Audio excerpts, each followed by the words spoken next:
I do not like some of the traditional things that are said in astrology.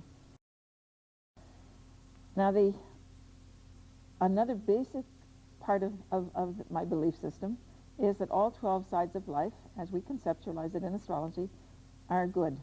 No malefics. The court said that this morning. We're getting away from the old bad and good dichotomy. Saturn is as absolutely necessary as anything you can imagine in terms of that part of life that it symbolizes. When I hear people complaining about it, I ask them if they would really like to live in a world, go to bed at night wondering if gravity might be repealed during the night.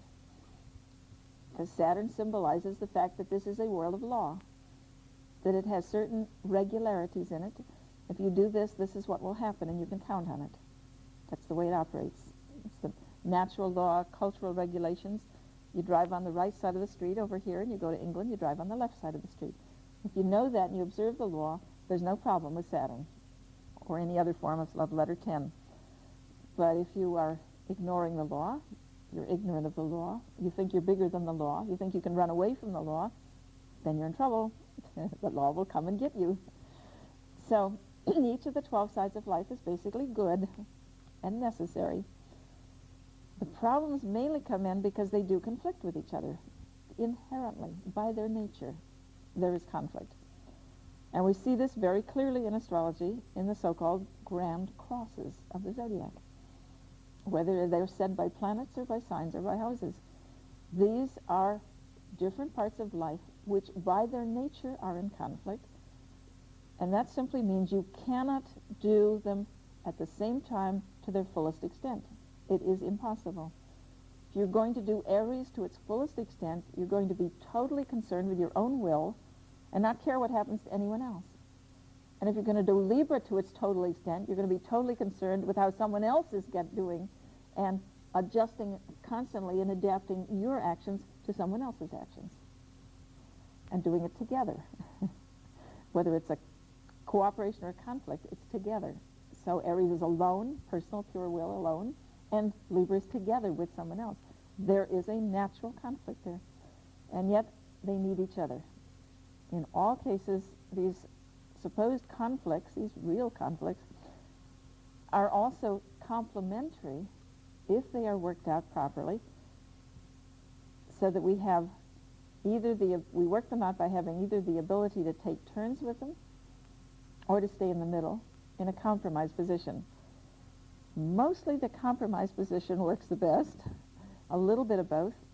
So with Aries, Libra, you have some ability to stand on your own feet and be independent and make your own decisions and have confidence in your own ability to fight for your own rights. But you also are willing to compromise and cooperate and share life with someone else. And you think about their rights too, as well as your own.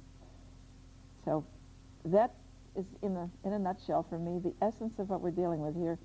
A way to understand life in these 12 areas, 12 parts of life, see how there is conflict, and work out a way to have a little bit of each of these 12 sides of ourselves in balance with the rest, hopefully integrating the conflict, harmonizing, and in ending up with them complementary rather than in conflict, so we can be comfortable with all of them.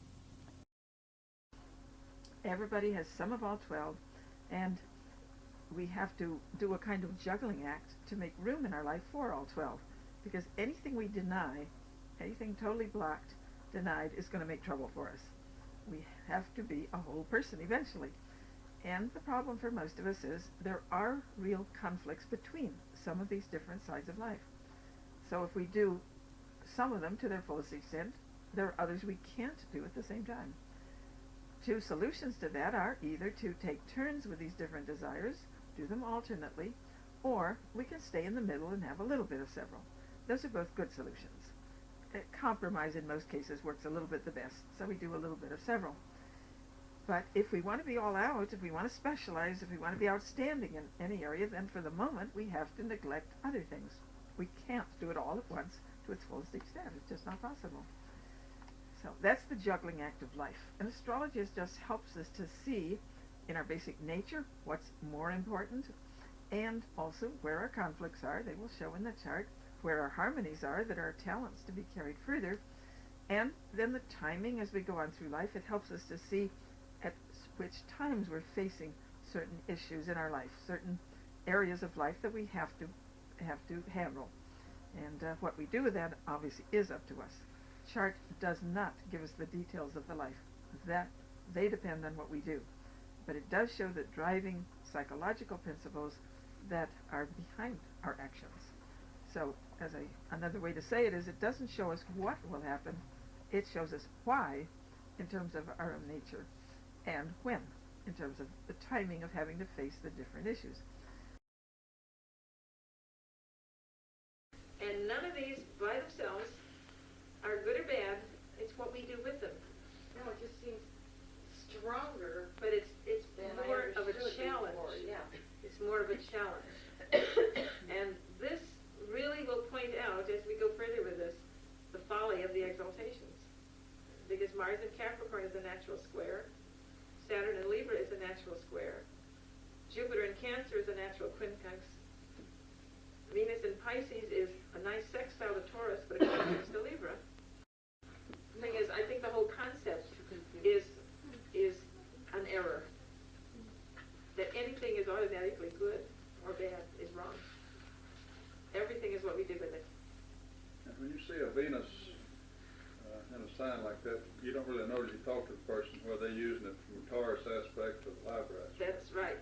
You don't know which way they've gone with it till you look at their life and talk to them.